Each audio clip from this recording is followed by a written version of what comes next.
माझ्या लेखाचं नाव आहे ती डहाळी आणि मी चारुशीला धर हा लेख वाचते. जेमतेम 100 घरांच्या त्या आदिवासी पाड्यामध्ये उठून दिसणारा तो बंगला कांचन संध्या नावाचा. भरपूर फुलझाडं, दर्शनी कमान, कमानीवर जुईची वेल. येता जाता सगळेच थपकायचे क्षणभर बंगला आणि बाग पाहायला. बागेची काळजी घ्यायला माळी तिथे बाजूला छोट्याशा खोलीत राहत होता. गेले वर्षभर बंगला बंदच होता. मालकांच्या घरातलं कोणीच फिरकलं नव्हतं वर्षभरात. माळीबाबानं खूप शोध घेतला पण काहीच पत्ता लागेना. शेवटी त्यानंही आपलं बिऱ्हाड आवरायला घेतलं. इतके दिवसात जीव जडला होता त्याचा झाडामाडांवर. मी निघून गेल्यावर कोण बघेल ह्या झाडांना, कोण पाणी पाजेल त्यांना. विदर्भातल्या उजाडातून आला होता तो इथे कामाला.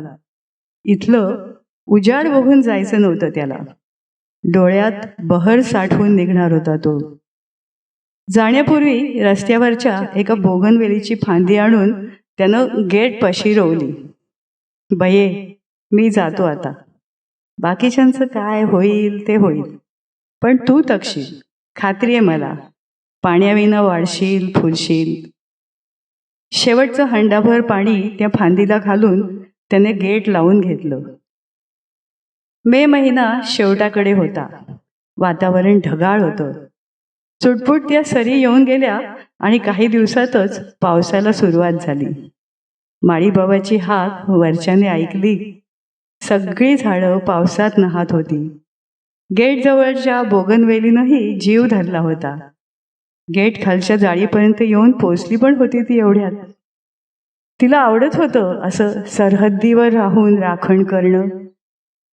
माळीबाबानं किती विश्वासानं आपल्याला रुजवलं इथे. आतले तिचे सगळे सोयरे छान हिरवेगार झाले होते. जुई संध्याकाळी फुलायला लागली होती. अनंत सोनटक्केही मनपूत फुलत होते. पाऊस आता वाढत चालला होता. आजूबाजूच्या माळ रानावरही जांभळे तेरडे फुलायला लागले. गौरीचे हात, अग्नशिखेची हळदी कुंकवी, पिवळ्या तांबड्या पाकळ्यांची फुलं गर्द झाडीच्या आतून डोकावू लागली. जमिनीवर गवताची चिमुकली निळी रानफुलं दृष्टीस पडू लागली. बोगनवेलही पानांनी लदबदून हिरवी होत होती. पण त्या पावसाचा मात्र तिला त्रासच होत होता.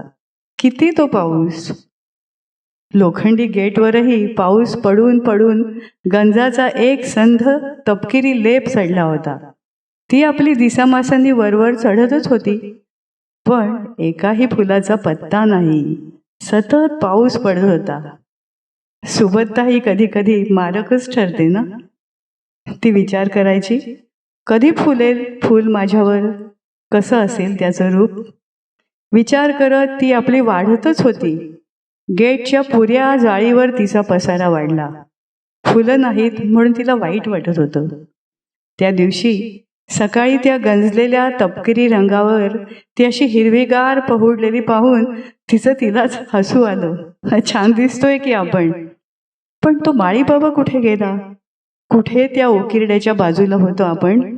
येता जाता लोक नाकं धरून जायचे, थुंक्या टाकायचे. एवढ्या मोठ्या बगीच्याच्या गेटपाशी आणून किती मान दिला त्याने आपल्याला.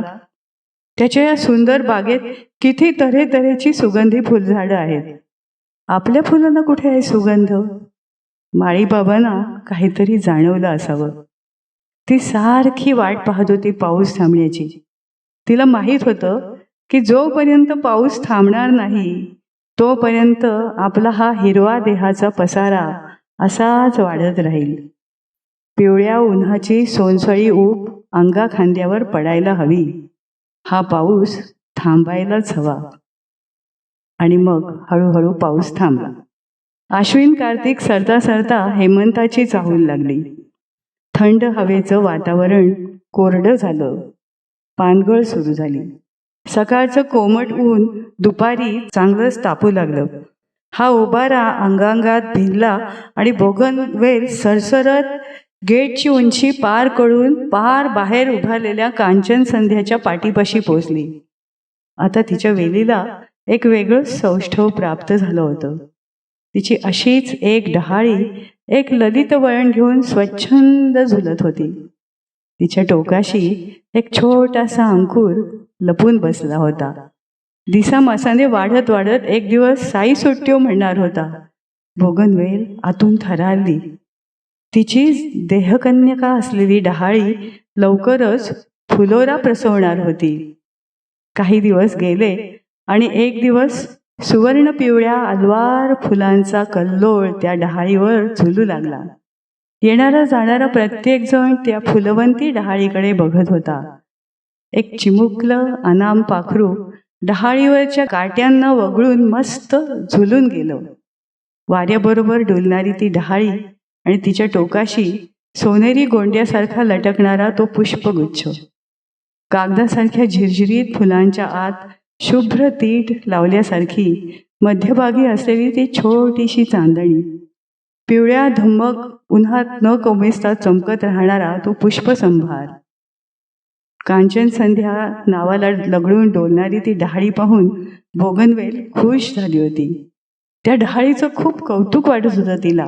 आपल्या मुलानं काही लोकोत्तर केल्यावर आईला वाटतं ना तसं. आतली बाग पार सुकून गेली होती.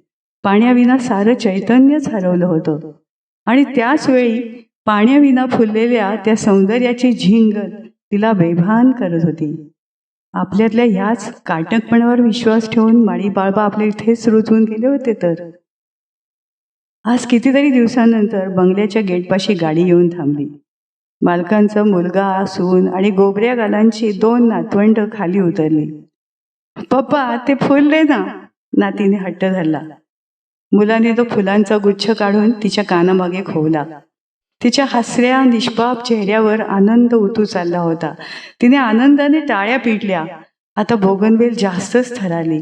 इतके दिवस तिला वाटायचं की आपण फक्त कुंपणावर वाढण्यासाठी. आज येणारा जाणारा प्रत्येक वाटसरू तिच्याकडे कौतुकाने पाहत होता आणि आता तर त्या छकुलीने टाळ्या पिटल्या. त्या एका डहाळीने आपल्याला कुठल्या कुठे नेऊन ठेवलं. आज बंगल्याचे मालक आले. आतली बाग वैराण झाले आणि नेमकी आजच माझी डहाळी फुलारली आहे. हा योगायोग म्हणावा की माळीबाबांचं त्यांच्या मालकाशी असलेलं आंतरिक नातं असेल काहीतरी. पण आज मी मात्र राखणदार राहिले नाही, तर एक स्वागतिका झाले.